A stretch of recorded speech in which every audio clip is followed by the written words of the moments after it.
Hello বন্ধুরা, কেমন আছেন? আশা করি সবাই ভালো আছেন, সবার সময় ভালো যাচ্ছে এমনটাই প্রত্যাশা ব্যক্ত করছি। আমি শরীফ শুভ এই মুহূর্তে আপনাদের মাঝে কিছু কথা বলতে চাই, যার কারণেই ক্যামেরার সামনে চলে আসছি এবং ভিডিওটা তৈরি করছি।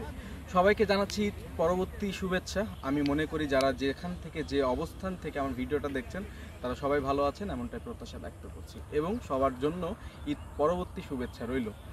তো কয়েকদিন থেকে যে পরিমাণ গরম সেটা নিয়ে যদি কিছু বলতেই চাই তাহলে বলবো যে জীবন একদম নাজেহাল এবং অতিষ্ঠ হয়ে গিয়েছে। এটা শুধু আমার একার ক্ষেত্রে না, বলতে গেলে সর্বপরিসরে। এবং কিন্তু এক্ষেত্রে কিন্তু আমাদের কিছু করণীয় আছে।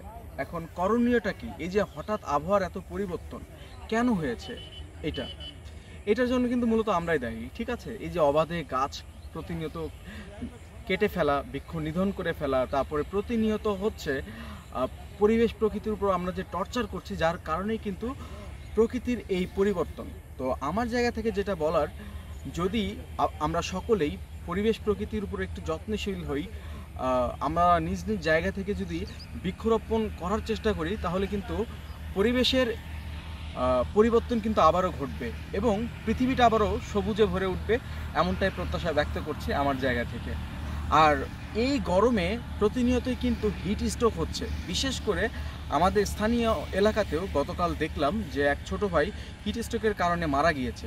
নট অনলি ছোটদের মাঝেই বা মাঝবয়সীদের মাঝেই যে এমন সমস্যা হচ্ছে তা কিন্তু না, সর্বোপরি সকলের ভিতরেই কিন্তু এই হিট স্ট্রোকের প্রবণতা কিন্তু দেখা দিয়েছে। তো আর যে কথাটা বলবো সেটা হচ্ছে সবসময় একটু ঠান্ডা পরিবেশে থাকার চেষ্টা করবেন। আর অবশ্যই হচ্ছে প্রচুর পরিমাণে ফ্লুইড জাতীয় খাবার খাবেন এবং চেষ্টা করবেন স্যালাইন খাওয়ার জন্য।